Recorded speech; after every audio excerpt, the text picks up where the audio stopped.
क्या एक बिगिनर को इलेक्शन के टाइम पे स्टॉक मार्केट में इन्वेस्ट करना चाहिए? क्या हमें इलेक्शन के पहले स्टॉक मार्केट में इन्वेस्ट करना चाहिए या इलेक्शन के बाद? स्टॉक प्राइस में जो अप्स एंड डाउन्स आते हैं वो मार्केट में उस स्टॉक की कितनी डिमांड और सप्लाई है उस पर डिपेंड करता है। अगर लोगों के सेंटीमेंट्स किसी स्टॉक के लिए पॉजिटिव है तो स्टॉक की डिमांड मार्केट में इंक्रीज हो जाती है, जिसकी वजह से उसकी प्राइस भी बढ़ जाती है। बट अगर लोगों के सेंटीमेंट्स किसी स्टॉक के लिए नेगेटिव हैं तो उस स्टॉक की डिमांड गिर जाती है और सप्लाई बढ़ जाती है, जिसकी वजह से उस स्टॉक की प्राइस में हमें एक डिक्लाइन दिखता है। लास्ट मंथ बीजेपी पार्टी ने 3 स्टेट्स में इलेक्शन जीती और अपनी गवर्नमेंट फॉर्म की, जिसकी वजह से हमें स्टॉक मार्केट में एक राइज देखने को मिला।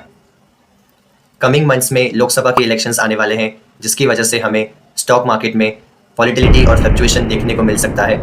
ऐसा माना जाता है कि अगर एग्जिस्टिंग पार्टी इलेक्शन जीतती है तो इलेक्शन के बाद हमें स्टॉक मार्केट में एक अच्छा सा राइज और बुलिश रन दिखने को मिल सकता है।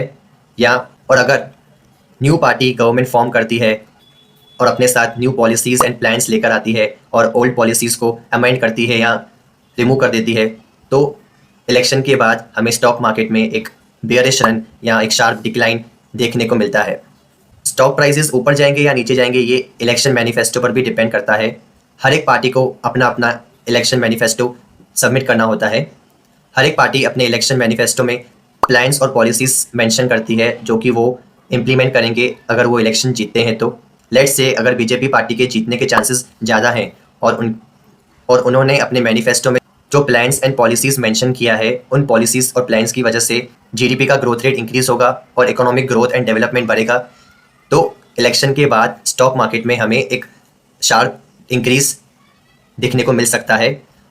और वहीं पर अगर ऐसी पार्टी के जीतने के चांसेस हैं जिन्होंने अपने इलेक्शन मैनिफेस्टो में प्लान्स और पॉलिसीज़ जो मेंशन किए हैं वो एब्सर्ड हैं, वेग हैं और जिनका इम्प्लीमेंटेशन इम्पॉसिबल है, अगर वो पार्टी इलेक्शन जीतती है तो हमें इलेक्शन के बाद स्टॉक मार्केट में एक करेक्शन देखने को मिल सकता है।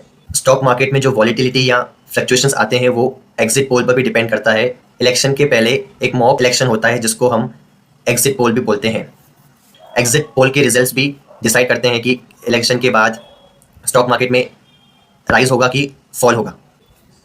अगर कोई इन्वेस्टर इलेक्शन के बाद इन्वेस्ट करना चाहता है और वो कंफ्यूज्ड है कि इलेक्शन के बाद कौन से सेक्टर्स ग्रो करते हैं, तो ये भी डिपेंड करता है इलेक्शन मैनिफेस्टो में। अगर किसी पार्टी के जीतने के चांसेस ज़्यादा हैं और उन्होंने अपने इलेक्शन मैनिफेस्टो में इंफ्रास्ट्रक्चर डेवलपमेंट पे फोकस किया है, तो अगर वो पार्टी इलेक्शन जीत जाती है तो इलेक्शन के बाद इंफ्रास्ट्रक्चर सेक्टर के स्टॉक्स की प्राइस बढ़ जाएंगी। अगर किसी पार्टी का फोकस, जिसके जीतने के चांसेस ज़्यादा हैं, उनका focus IT sector, IT reforms पर है, तो इलेक्शन के बाद अगर वो पार्टी जीत जाती है तो आईटी के स्टॉक प्राइसेस में हमें एक इंक्रीज दिखाई देगा। तो इलेक्शन के पहले, इलेक्शन के टाइम पे और इलेक्शन के बाद स्टॉक मार्केट में काफ़ी वॉलेटिलिटी होती है। तो एज अ बिगिनर अगर आप इन्वेस्ट करना चाहते हो तो, और अगर आप रिस्क टेकर हो, अगर आपको रिस्क ले सकते हो, तभी आपको इलेक्शन के टाइम पे इन्वेस्ट करना चाहिए। अगर आप रिस्क टेकर नहीं हो तो आपको इलेक्शन के टाइम पे इन्वेस्ट नहीं करना चाहिए।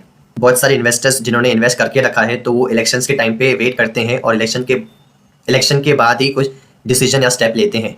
और अगर कोई बिगिनर है जिसको इन्वेस्ट करना है, इन्वेस्टिंग जर्नी स्टार्ट करनी है, तो वो भी इलेक्शन के टाइम पे वेट करता है और इलेक्शन के बाद ही, रिजल्ट्स के बाद ही वो डिसाइड करता है। अगर इन्फॉर्मेशन वैल्यूएबल लगी हो तो ये वीडियो अपने उस फ्रेंड को ज़रूर शेयर करना जो कि इलेक्शन के टाइम पे इन्वेस्टमेंट करना चाहता है या इन्वेस्टमेंट करता है।